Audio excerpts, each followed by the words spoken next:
Okey. Assalamualaikum, salam sejahtera. Okey, hari ni kita sama-sama bincang pula tentang health history assessment. Kita nak nilai sejarah kesihatan pesakit lah. Dia ada sejarah macam mana, ubat apa dia makan dan sebagainya. Setiap kali kita respon kes ambulans, kita mesti periksa lah, kena pastikan pesakit tu dia ada sakit apa dan sebagainya. Okey, paling senang sekali kita guna sampel, SAMPEL, sampel ya. Okey, sampel ni maksudnya mnemonik dia yang merujuk kepada sign and symptom, allergic, medication, past medical history, last oral intake dan event. Hari ni saya kupas satu-satulah apa yang kita kena tanya dekat pesakit. Kalau jawapan pesakit macam ni, kita nak respon macam mana. Okey, so setiap kali kita respon kes ambulans, mesti kita kena tanya 6 soalan ni, wajib tanya. Okey, so first kali bila pesakit kita dah buat rawatan dekat lokasi, kalau yang jenis kecederaan tak serius, kita buat dulu rawatan. Kemudian kita tanya dekat pesakit tu kan, pesakit dah boleh bercakap. Dalam ambulans on the way pergi hospital tu, kita kena tanya kat pesakit lah sign and symptom yang dia alami. Okey, sebagai contoh, hari ni dia kata ada pening-pening kepala, lepas tu dia ada rasa demam ataupun dia tak sihat dan sebagainya. Okey, so kita kena tanya dia. Okey, cik, hari ni rasa macam mana, sihat ke apa semua? Kita kena tanya dia. Ada rasa sakit dada ke apa semua? Sign and symptom ni, tanda dan gejala ni, sign ni maksudnya tanda lah. Sign ni, kita tak payah tanya pesakit pun, kita dah dapat tengok dah apa masalah pesakit. Okey, sebagai contoh, kita nampak bengkak dekat tangan pesakit. Kita nampak bengkak kat tangan pesakit, itu sign lah tu. Ataupun kita nampak merah-merah kat muka pesakit ni, merah sangat-sangat ni, allergic ke apa ke, itu sign yang kita boleh nampak, itu tanda lah. Simptom ni, gejala ni, kita kena tanya pesakit dulu. Dan pesakit akan bagi jawapan. Contoh, ada rasa pening kepala tak? Ya, ada pening kepala. Pening kepala tu kita tak boleh nampak. Pening kepala tu pesakit je rasa. Yang tu kita masuk dalam simptom. Okey. Kalau kata kita tukar kamera depan, kita tukar kamera depan. Okey.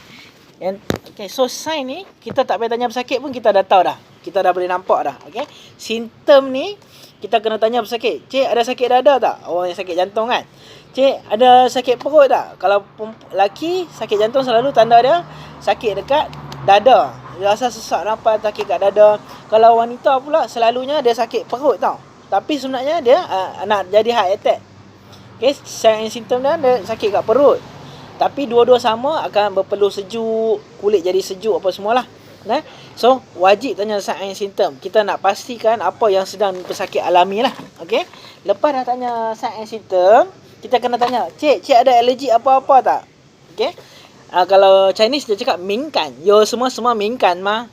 Kalau ada alergi, selalunya kita bahagi kepada dua. Okey, alergi ubat, alergi makan.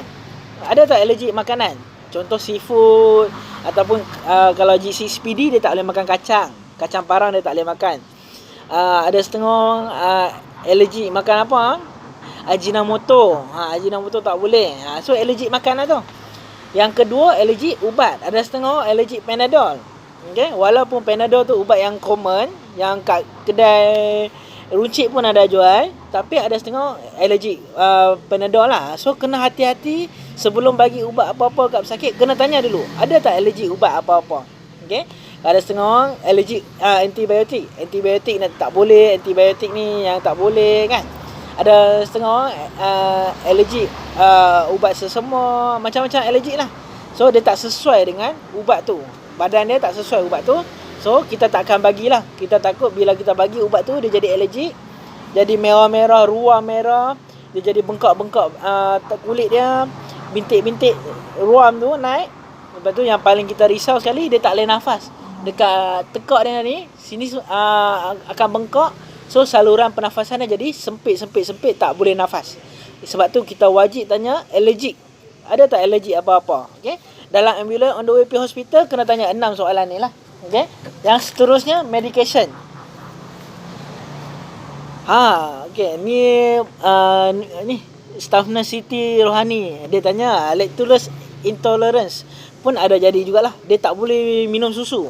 Bila minum susu dia jadi muntah, dia jadi diarrhea, cirit-birit dan sebagainya. Ada juga yang macam tu, selalunya yang ni selalunya kaum India yang dapat lah lactose intolerance ni. Bagus soalan ni lah. So, kena tanya dia, ada alergik makanan tak? Ataupun ada alergik makanan tak? Dua soalan ni lah untuk alergik.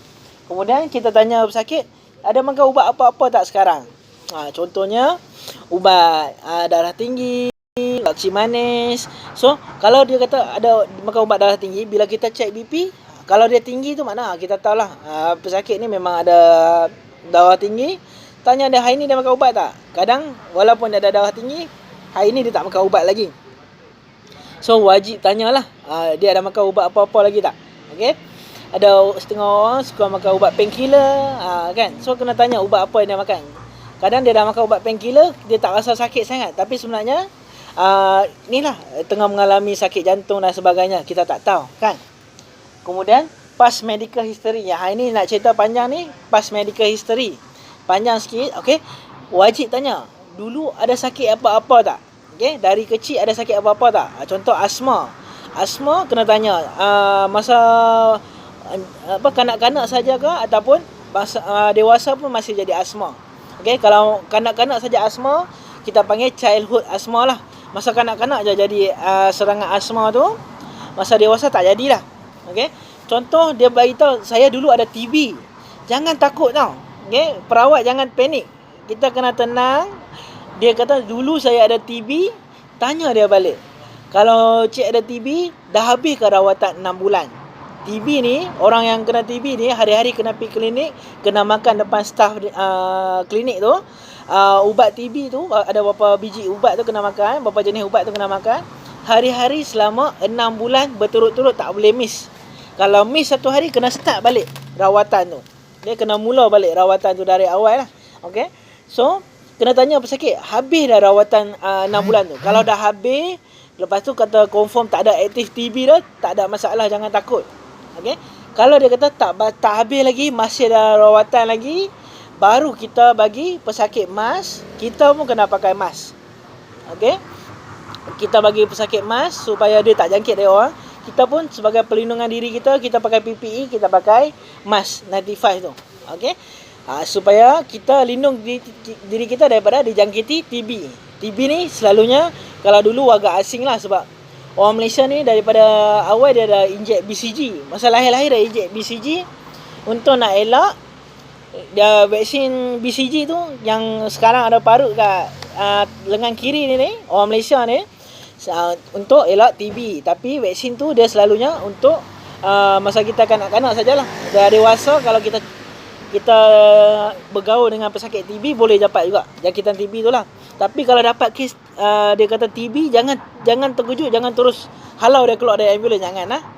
Ada cara dia. So kena tanya dia 6 bulan ke, dah dapat rawatan ke, lengkap ke 6 bulan tu. Lepas tu kalau dah lengkap, tak ada masalah lah. Then doktor pun kata dia TB dah tak aktif lah, so tak ada masalah lah. Okay. TB pula ada macam-macam. Ada yang TB dekat tulang belakang, spine. Ada yang TB dekat paru-paru yang kita selalu takut batuk dia tu, kan. Ada juga TB dekat tempat-tempat lain lah. So TB dia dah boleh pergi macam-macam tempat. Kena tanya lagi lebih detail. Sebab tu past medical history ni kena tanya. Okay.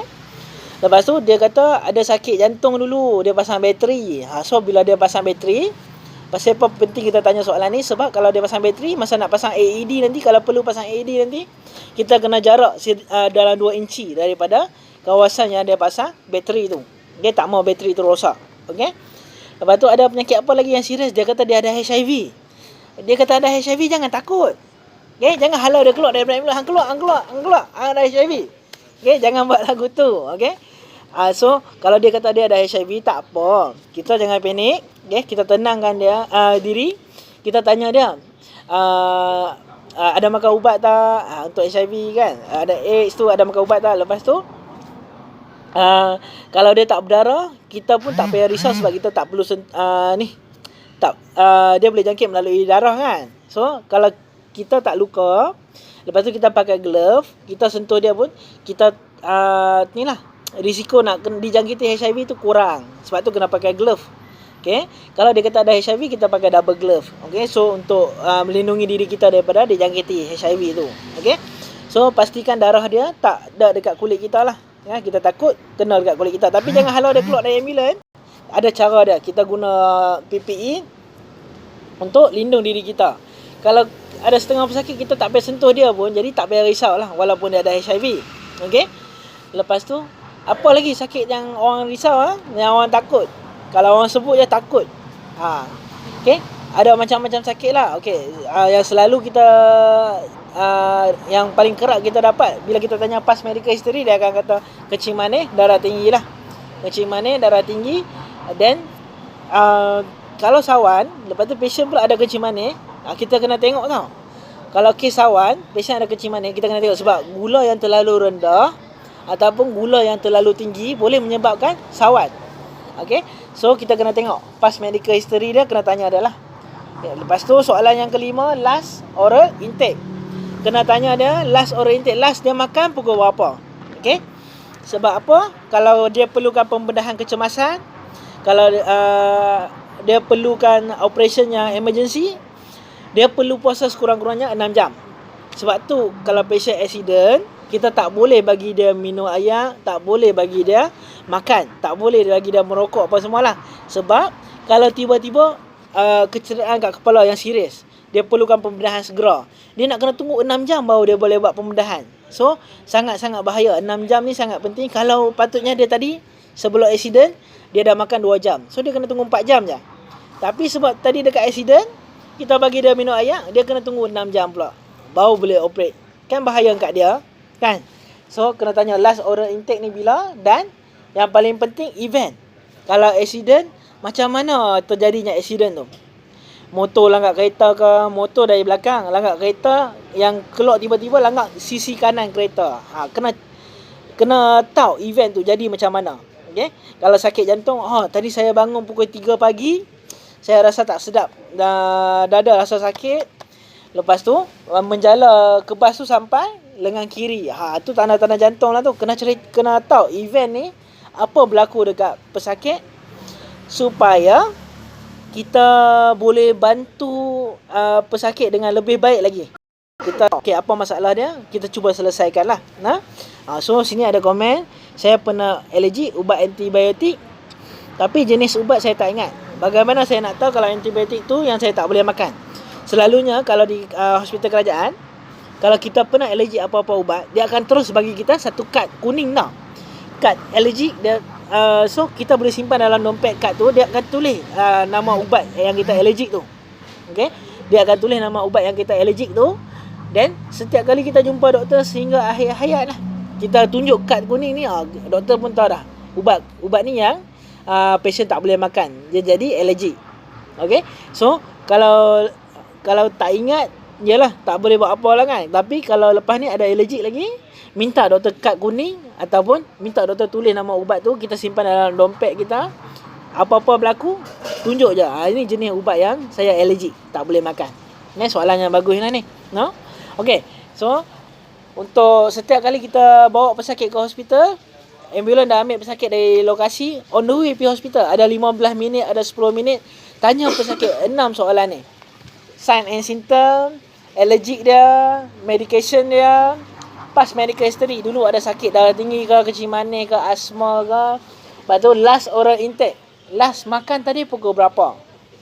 Dan event, apa yang berlaku sampai pesakit rasa sakit tu, sakit dada ke, sakit buah pinggang ke apa semua, dan sakit pinggang apa semua. Dan ni contoh dia sakit pinggang, rupa-rupanya dia jatuh toilet. Jatuh toilet kena tanya pula sebab apa jatuh, sebab pening ke, sebab lantai licin ke, kena tahu.